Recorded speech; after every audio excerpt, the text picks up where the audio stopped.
Señor Jesús, gracias de todo corazón por lo que hemos vivido ayer. Señor, la alegría, Señor, de participar, pero la alegría de ganar, Señor, de quedar campeones, es sobre todo por nuestros niños, Señor. Por nuestros niños y nuestros adolescentes que compitieron, corrieron bajo ese sol tan tremendo, Señor, pero tú fuiste bueno. Gracias por todas las demás iglesias que estábamos allí presentes, la comunión, la hermandad. Señor, claro que celebramos todo lo que podemos en ti, Señor, pero ahora, Señor, nos ponemos delante de ti.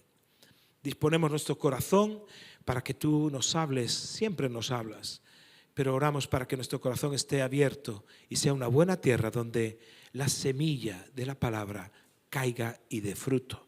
En el nombre de Jesús, amén.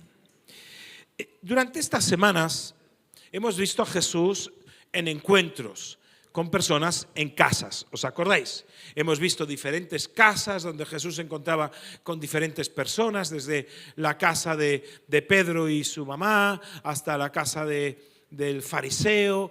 Bueno, varias casas donde Jesús tenía encuentros con personas y en las casas ocurrían algo. Sobre todo animando a que nuestras casas sean casas también para recibir a las personas y tengamos esos encuentros de fe. Yo quiero llevaros a Marcos capítulo 14, verso del 17 al 25. Y lo leo así.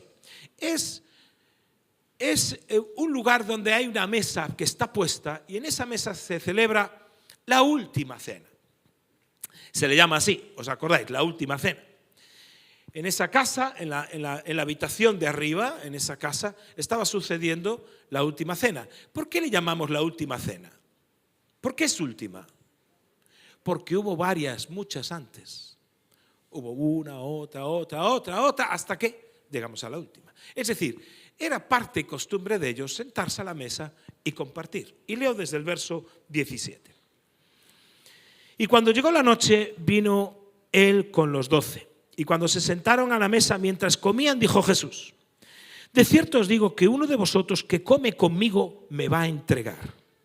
Entonces ellos comenzaron a entristecerse y a decirle uno por uno: seré yo, y el otro: seré yo.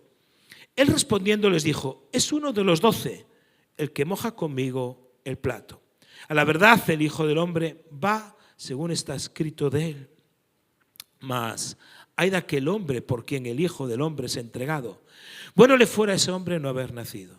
Mientras comían, Jesús tomó el pan y bendijo y lo partió y les dijo, diciendo: tomad, esto es mi cuerpo.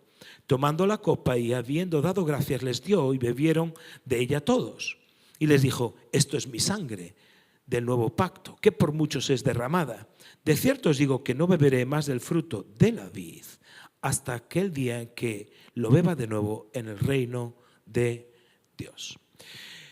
Aquí se ve una cena, una última cena, una comida, que están sentados a la mesa, y el mensaje gira en torno a que Jesús está diciendo que hay que comer de su cuerpo, hay que comer de su sangre, un concepto espiritual.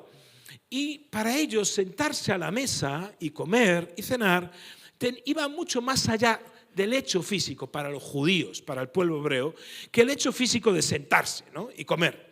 Implicaba que cuando estabas en la mesa con alguien, ese alguien te recibía, ese alguien te otorgaba, te mostraba su casa, te mostraba lo que él era y te mostraba paz, amistad, reconciliación, perdón. Era lo que los judíos conocían como un concepto que nosotros hemos perdido y nosotros no conocemos en nuestra cultura, que era el concepto de comunidad de mesa. La comunidad de mesa, cuando te sentabas a una mesa con alguien, pertenecías a su comunidad. Y sentarse a la mesa implicaba que te otorgaban la paz, te otorgaban confianza, te otorgaban hermandad, fraternidad, ¿verdad? El perdón, si había algún asunto pendiente, pues si te invito a mi mesa es porque te estoy perdonando ese asunto pendiente. Y los judíos lo tenían absolutamente integrado en su historia. A lo largo de su historia, ellos habían visto cómo los hombres habían hecho pactos de no agresión, pactos de reconciliación, incluso de perdón, a través de sentarse a la mesa. Todos conocían el Antiguo Testamento. En una ocasión, Cuando el hijo de Abraham, Isaac, llega a una tierra que se llama Gerar, y allí había ya unos pueblos, el rey de aquel lugar se llamaba Abimelech. Entonces Abimelech le dice: mira, Isaac, nosotros no queremos entrar en discordia contigo, ni queremos entrar en agresión, no queremos hacer eso. Nosotros queremos estar en paz. ¿Qué tal si hacemos un pacto y sellamos esa paz? Y dice así, Génesis 28:30. Fíjate cómo cierran el pacto. Dice: y ellos respondieron: hemos visto que el Señor está contigo, y dijimos: haya juramento entre nosotros, entre tú y nosotros, y haremos pacto contigo, que no nos hagas mal, como nosotros no te hemos tocado, y solamente te hemos hecho bien y te enviamos en paz. Tú eres ahora bendito del Señor. Entonces Él les hizo banquete y comieron y bebieron. Es decir, el pacto en el cual era un pacto de paz, donde se otorgaba la paz y no va a haber agresión. ¿Cómo se sella? Con un banquete, con una comida. Eso era parte de la cultura oriental y muy introducida dentro del pueblo hebreo.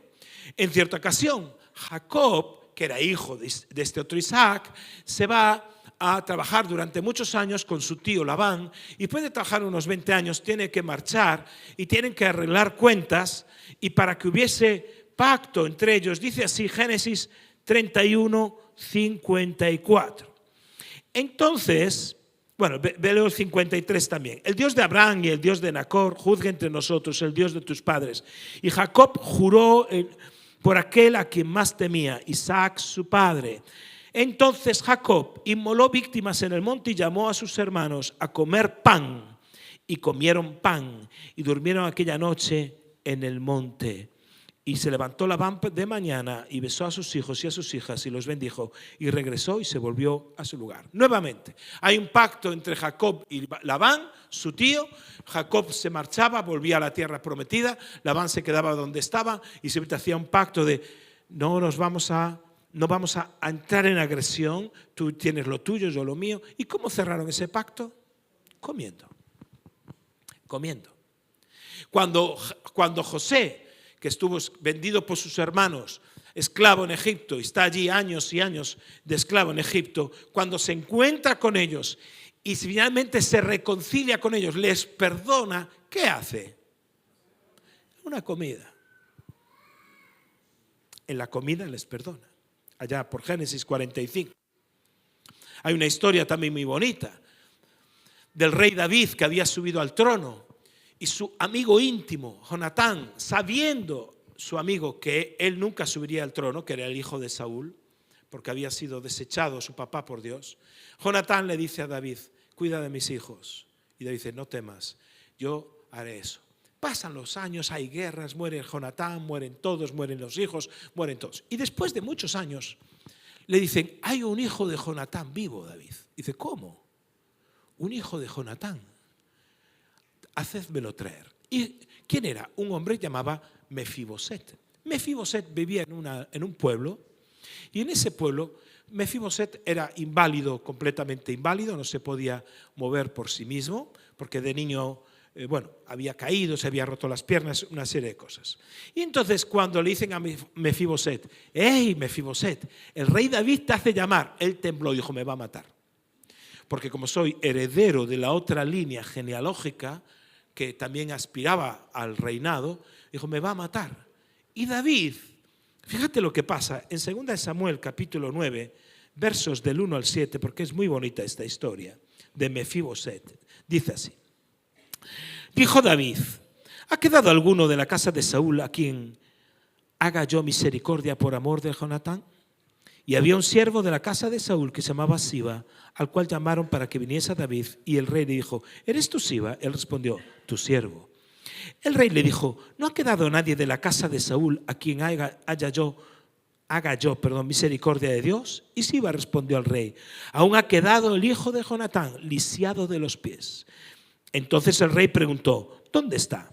Y Siba respondió: he aquí está en casa de Maquir, hijo de Amiel, en Lodebar.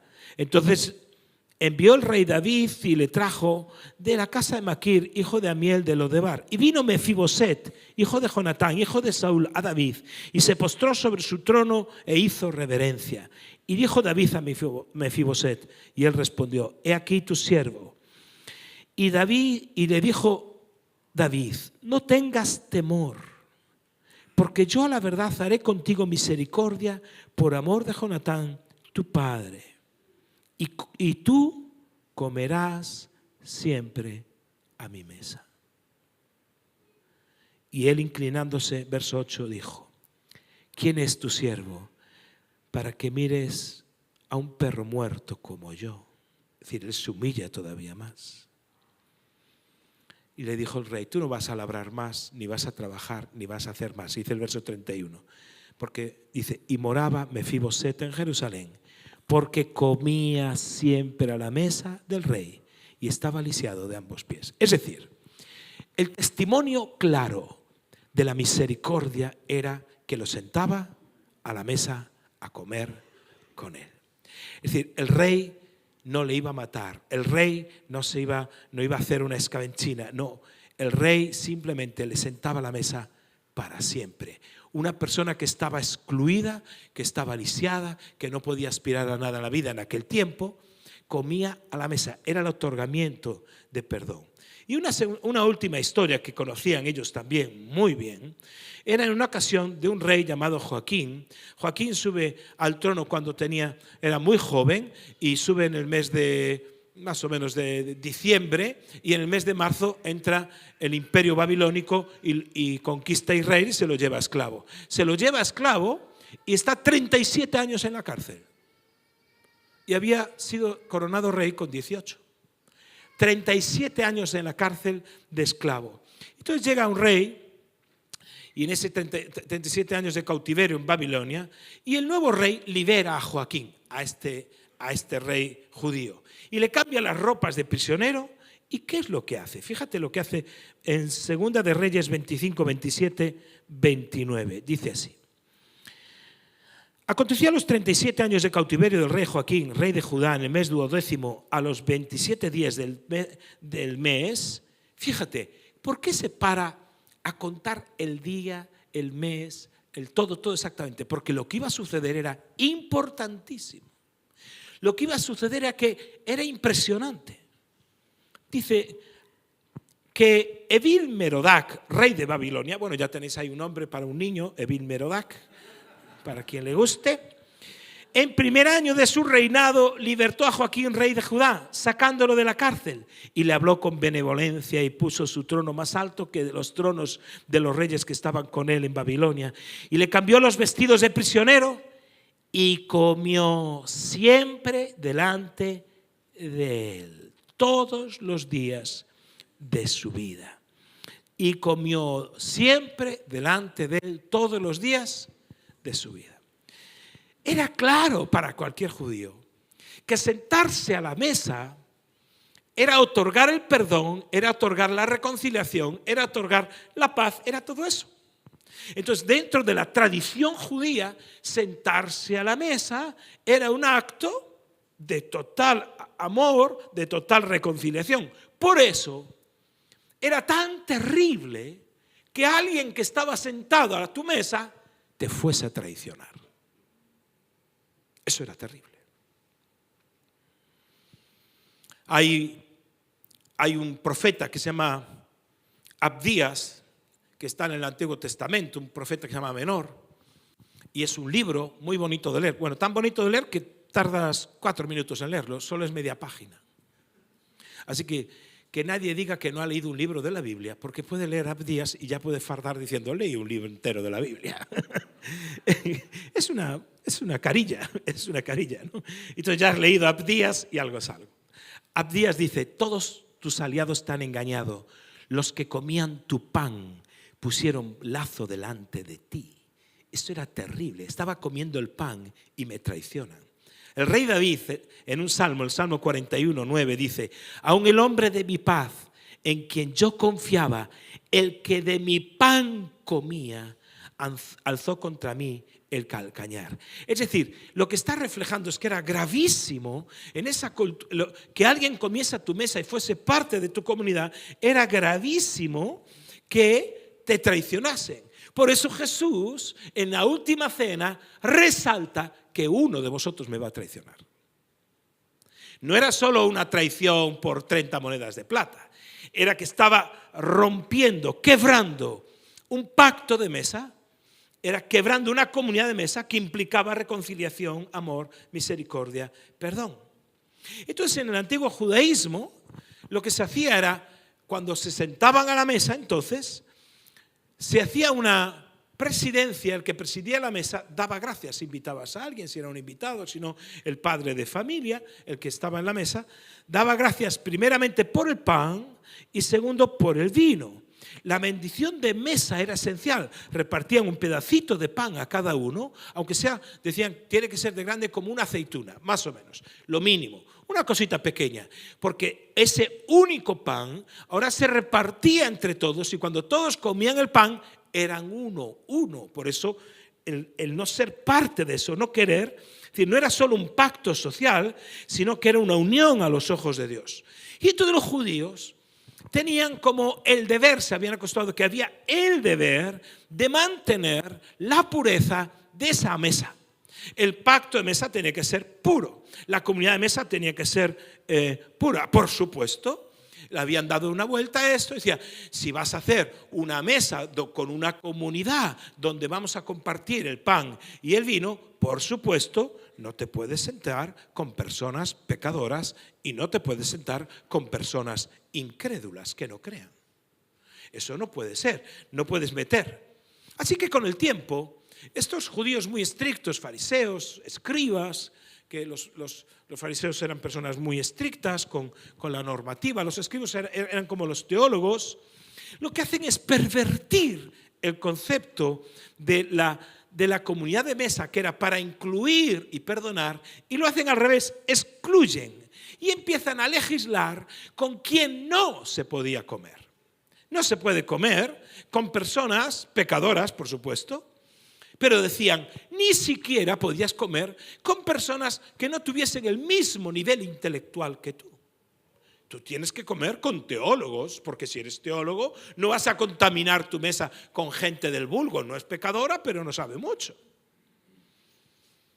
Bueno, quiero matizar que no todos los fariseos eran malos, Es decir, hay gente que invitó a comer a Jesús, hay gente como Nicodemo, fariseos que están buscando la luz de alguna manera. La Biblia nos habla de Gamaliel, un fariseo que era un hombre justo, un hombre que buscaba la prudencia en todo momento. Porque a veces, cuando hablamos muchas veces de los fariseos mal, lo que intentamos a veces es hablar bien de nosotros. Yo no soy un fariseo. Es decir, no queremos convertir el fariseo en una caricatura religiosa, ¿de acuerdo? Como si nosotros, al hablar mal de los fariseos, estuviéramos libres de la misma dureza religiosa que ellos tenían. Tenemos que tener cuidado con eso, que a veces al denunciar parece que soy yo mejor. El caso es que ellos lo que habían hecho es convertir la santidad y la comunidad de mesa, en vez de como algo que integra, algo que separa completamente. Entonces de repente aparece Jesús. Aparece Jesús y le da toda una vuelta a este asunto. Entonces, ¿qué es lo que hacen con Jesús? Lo primero que hacen es que lo critican. ¿Por qué? Fíjate lo que dice Marcos capítulo 2. Marcos capítulo 2, verso 16. Dice así. 2:16. Y los escribas y los fariseos, viéndole comer con los publicanos, que eran los cobradores de impuestos, y con los pecadores, dijeron a los discípulos, ¿qué es esto? Él come y bebe con publicanos y pecadores. ¿Cómo puede ser que esa comunidad de mesa que tiene que ser santa, que es un lugar de padre, él coma con publicanos y pecadores? Lucas 15:2 vuelve a repetir lo mismo. Lo criticaban porque él simplemente comía con publicanos y pecadores. Es decir, pervirtiendo a los ojos de los judíos de aquel tiempo lo que era la comunidad de mesa, que tenía que ser una mesa de santos, intachables, que no pecaban. Y Jesús dice, sí, yo como con publicanos. Dice, no, porque le llamaban glotón, Le llamaban una persona que andaba con pecado, decir, fíjate, ¿cómo se puede si es un rabí? Él tenía que haber comido con otros, sus discípulos, por supuesto, pero con otros maestros como él, pero no dedicar su vida a comer con pecadores. Por eso se entiende, cuando vimos la otra semana en casa de Zaqueo, ¿os acordáis? Hace 15 días, se entiende que cuando Jesús pasa ya en Lucas capítulo 19, llega a Jericó y hay un cobrador de impuestos, el jefe de los publicanos, que hace 15 días lo vimos, que era el más odiado de Jericó. Jesús dice, Zaqueo, baja, necesito ir a tu casa. Y manifiesta una necesidad. Es que quiero ir a tu casa. Quiero estar ahí en tu casa. El escándalo fue mayúsculo. ¿Cómo es posible que entre a comer a casa de un pecador como Zaqueo, que cobra impuestos, es el jefe de los cobradores de impuestos, cobra impuestos al pueblo para dárselo a los romanos? De ahí que Zaqueo entienda perfectamente el mensaje. A Zaqueo no hacía falta predicarle una predicación. A Zaqueo no hacía falta abrirle la Biblia para decirle que Dios te ama. No, porque el hecho de que Jesús quisiese sentarse a su mesa implicaba que Dios le estaba otorgando perdón, reconciliación, le estaba otorgando gracia, que es lo que hablamos. Entonces Zaqueo, en respuesta a esa gracia, se levanta y dice, si yo doy la mitad de mis bienes a los pobres. Y en respuesta a esa gracia, dice, si en algo he defraudado, pues lo devuelvo por cuadruplicado. ¿Por qué? Porque entró a la mesa. Por eso cuando el hijo pródigo se va de casa, dice Jesús la parábola, el hijo pródigo se va de casa, el padre, cuando el hijo pródigo vuelve, después de vivir una vida perdidamente, dice el texto, vuelve a casa, ¿qué hace el padre? Una fiesta, un banquete. Mata al becerro gordo y le hace un banquete, porque el banquete implicaba ¿qué? Reconciliación. Y el hermano mayor no quiso entrar a la fiesta. Porque si entraba a comer con su hermano, le estaba diciendo, te perdono. Y no quería. Siempre la mesa estaba por el medio. Siempre estaba ahí. Y hay una parábola muy bonita que Jesús cuenta, la parábola de la gran cena, de un hombre que hace una cena espectacular, un gran banquete, llama a todos sus amigos y todos le ponen excusas. No puedo ir, es que no puedo ir, es que tengo que hacer esto, tengo que hacer lo otro, es que no puedo. Excusas. Y Jesús dice en la parábola que el Señor dice, vete por los caminos, id, le dice a los siervos, buscad a los cojos, a los lisiados, buscad a los excluidos, a los desheredados sociales, a esos que contaminan la mesa, a esos que aparentemente un judío jamás invitaría a su mesa. Porque eso es un pecador, eso es una persona. Porque allí, para colmo, si estabas enfermo y eras lisiado, es que eras pecador. Algo habrá hecho para que le fuese así. Porque ese pensamiento, que es un pensamiento de alguien que no conoce a Dios, es, si le va mal, es porque algún pecado oculto tendrá. Entonces dice, algo habrá hecho. Entonces esos no pueden estar con nosotros. Y Jesús dice que el banquete llama a todos esos que eran los desheredados sociales, los que contaminaban la mesa, y dice, venid, y dice, aún hay sitio, Señor, pues sal y fuérzalos a entrar, que vengan hasta que se llene mi casa, que ese es el mensaje. Es decir, todos.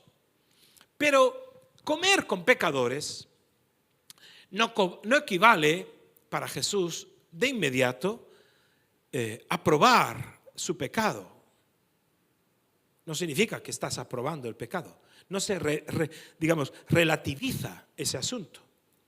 Jesús abre las puertas y la mesa a los marginados, a los pecadores, a esos publicanos tan odiados, como hemos visto en todos esos textos, ¿verdad? Pero al mismo tiempo, Jesús lo que llama es una gracia para ellos, para que sean transformados. Como aquella mujer que no es en el contexto de una mesa, que estaba pecando y dice, ni yo te condeno, vete y no peques más. No se trata de que porque Jesús me invita a la mesa, puedo seguir pecando. No, no se trata de eso.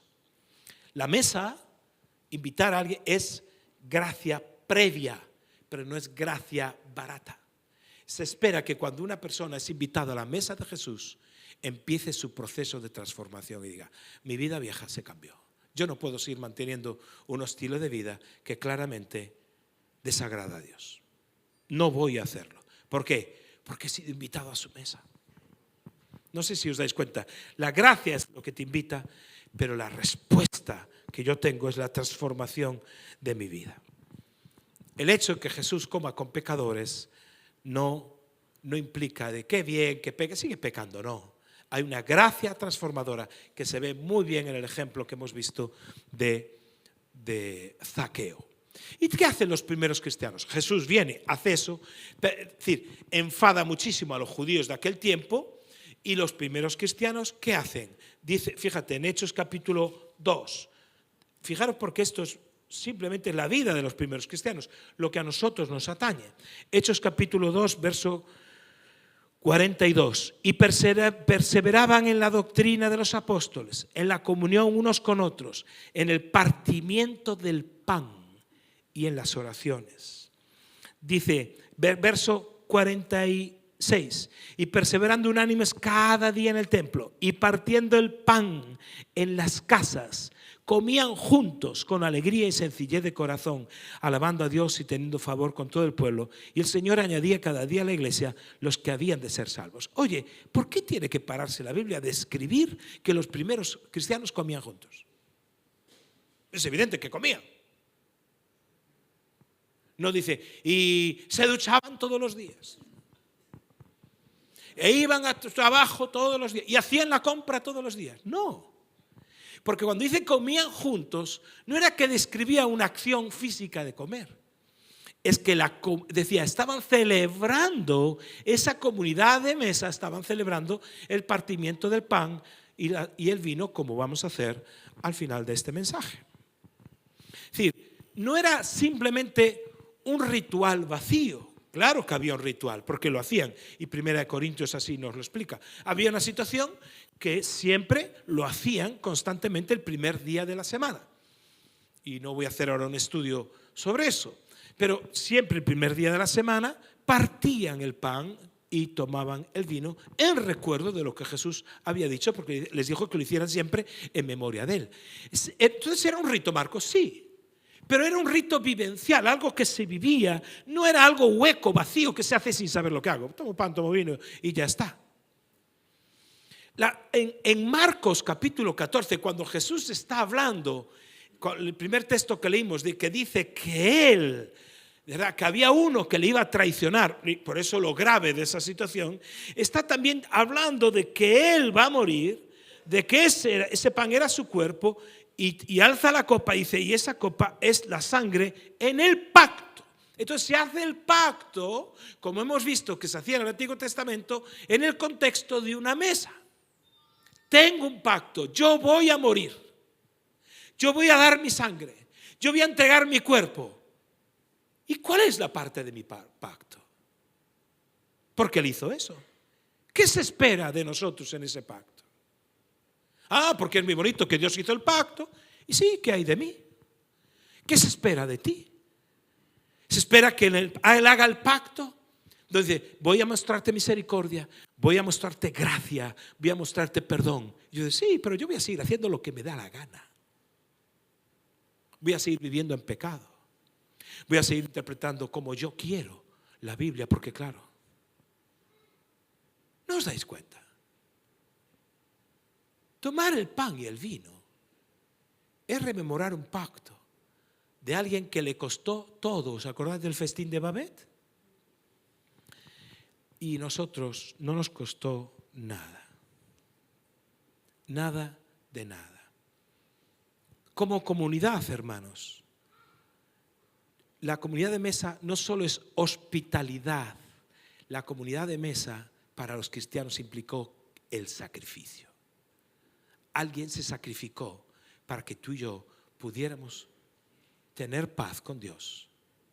Para que pudiéramos tener paz con Dios, alguien se sacrificó. Es decir, alguien dio su cuerpo, alguien dio su sangre, dice Jesús. ¿Ves? Esto es el sacrificio. Mi cuerpo y mi sangre va a ser derramada. Mi cuerpo entregado. Hay un sacrificio. No es que nos comamos a Jesús físicamente, porque no es eso, es un símbolo.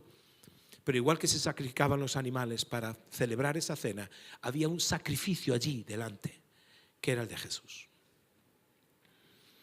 Entonces, tenemos que, la comunidad de mesa que nosotros hagamos no solo es, comemos juntos, qué bien, comemos juntos, pasamos un tiempo juntos. No, está muy bien. Hay comunión, hay evangelismo, hay relaciones, todo eso está bien. Pero cuidado, a Cristo le costó su vida.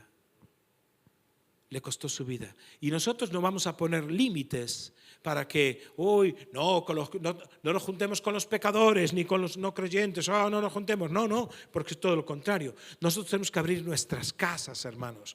Tenemos que celebrar esa comunidad de mesa en nuestras casas. Recibir a los hermanos, recibir a los que no son todavía hermanos. En esas comidas anunciamos el tiempo de salvación. Es decir, es Cristo, ¿verdad? Es decir, perdonamos a los que nos ofendieron, damos lugar a los que no conocen a Dios, a los pecadores que decía Jesús que comía con ellos y con los publicanos, gente odiada, ¿verdad? Es decir, pero nuestro acto de abrir nuestras casas y recibir a gente no puede ser solo un acto social, tiene que tener un elemento espiritual. En algún momento tenemos que decir, oye, ¿sabes qué? Yo también soy invitado a una mesa, esto pasó en mi vida, esto lo de aquí o lo de más allá. Por eso cuando celebramos la Santa Cena aquí, la mesa del Señor que dice Corintios, no puede ser un rito vacío, tiene que ser un ritual que celebramos, por supuesto, pero lleno de contenido, lleno de vida. No puede ser simplemente algo que hacemos frío, desconectado del perdón y de la comunidad. Por eso el apóstol Pablo en 1 Corintios, y termino, dice, si alguno come y bebe esto, tomándoselo en broma, sin discernir, habiendo pecado y va a seguir pecando después, no se da cuenta de lo que ha hecho, no tiene ni idea de lo que está haciendo. Sería como un Judas sentado a la mesa del Señor. Lo que va a comer es juicio. Lo que va a beber es juicio. Jesús era muy serio. Es decir, no era como los fariseos que, no, contigo no me reúno, pero oye, tío, seamos serios. ¿Me estoy explicando?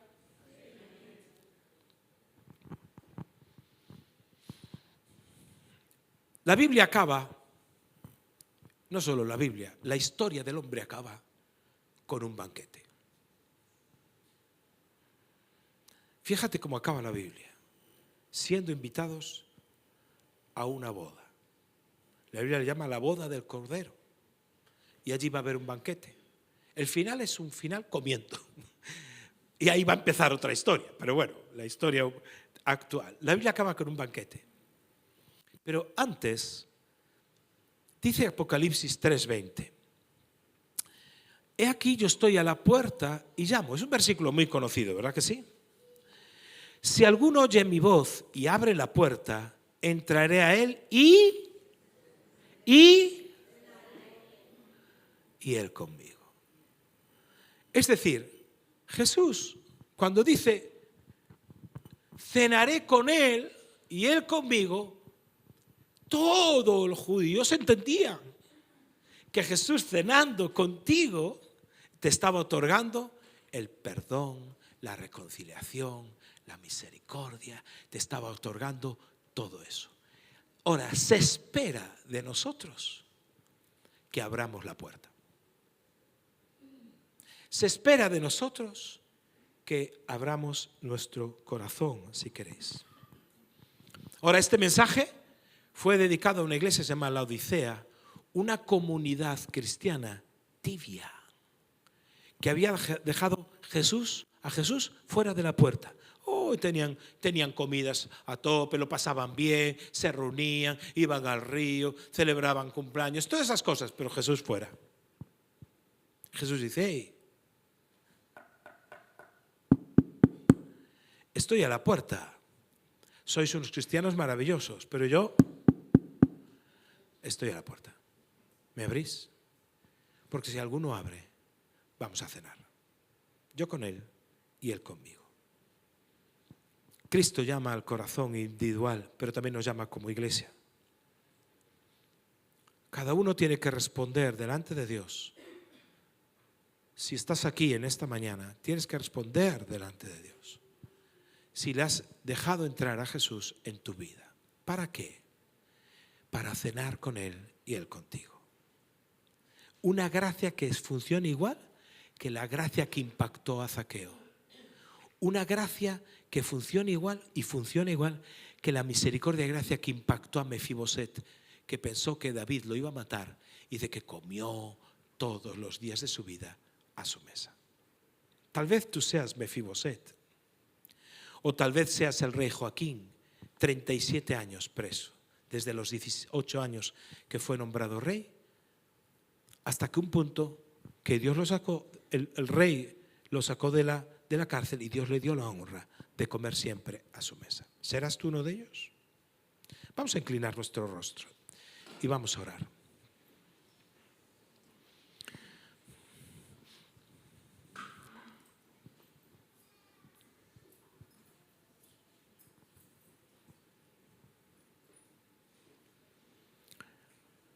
Durante unos instantes, simplemente te quiero llevar al punto de quién es Jesús para ti. Tal vez seamos como Mefiboset, lisiados, desheredados, llenos de temor. Pero Jesús, fíjate, se le llama el hijo de David. Igual que aquel David llamó a Mefiboset y lo restauró, Jesús también te restaura de todo lo que esta vida te ha quitado, todo lo que tus malas decisiones te han quitado, todo lo que el pecado te ha quitado. Basta ya de vivir una religión, basta ya lo que has vivido hasta ahora para ser simplemente un invitado a una mesa, a la mesa de Jesús, que siga haciendo lo que le da la gana. Un invitado que come a la mesa de Jesús, pero luego sale y vive como quiere, traicionando el espíritu, traicionando la sangre, el cuerpo de Cristo. Si tú estás aquí en esta mañana, si estás en esta mañana y quieres de verdad abrir la puerta a la cual Jesús está llamando, y tú sientes en tu corazón que Dios está llamando a esa puerta, una puerta que dice: sí, me reconcilio con Dios, y sí, las cosas viejas pasaron, la manera de comportarme, de vivir, todo eso pasó, porque la gracia de Dios te impacta, te inunda, te toca. Si tú quieres entregarle tu vida a Jesucristo de todo corazón, yo te voy a pedir que te pongas de pie allí donde estás para hacer una oración contigo. ¿Habrá alguien que quiera entregar su vida a Jesucristo en esta mañana? Estamos todos. Que Dios te bendiga. ¿Alguien más? ¿Alguien más? Yo sé que no es un paso fácil, más que un paso, un gesto. Levantarte. Levantarte es decir: estoy a tu mesa. Voy a hacer algo diferente con los que se levanten en esta mañana.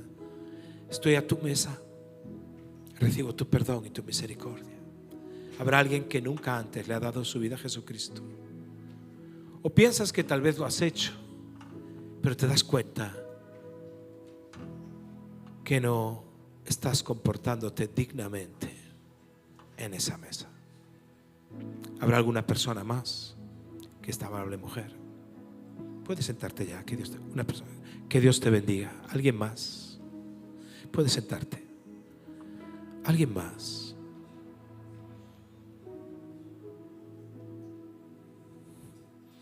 Vamos a ir a compartir el pan y el vino, pero antes quiero dar un minuto más por si alguna persona que está luchando en su corazón. Has perdido demasiadas cosas y Jesús viene a restaurar todo todo eso que has perdido por causa del pecado y de vivir una vida sin Jesús. ¿Habrá alguien más que quiera ponerse de pie?